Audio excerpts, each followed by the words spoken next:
মনে নাই আজকে আমার চেক আপ করানোর কথা। বৃষ্টিতে আটকায় গেছি, তুমি একটু ম্যানেজ করে নাও আজকে। আচ্ছা, আপনি কি একাই এসেছেন, না মানে আপনার হাজবেন্ড বা গার্ডিয়ান কেউ আসেনি? হাজবেন্ড তো আসে নাই, বাবা মা নেই।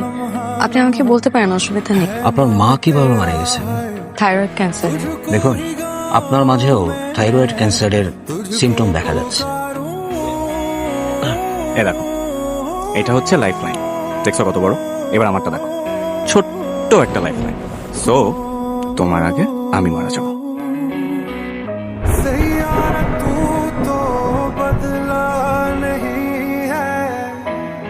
এত অসুস্থ, অথচ একটা বার আমাকে বুঝতে হবে। বিশেষ করো, আমি তো সবকিছু তোমাকে বলে মুখের ধাক্কা কমাতে চাইছিলাম, কিন্তু যেদিন পড়তে যাবো ওদিন জানতে পারি তুমি এত বড় বোঝা নিয়ে ঘুরে বেড়াচ্ছ। তখন আমার কথা কিভাবে বলি বলো?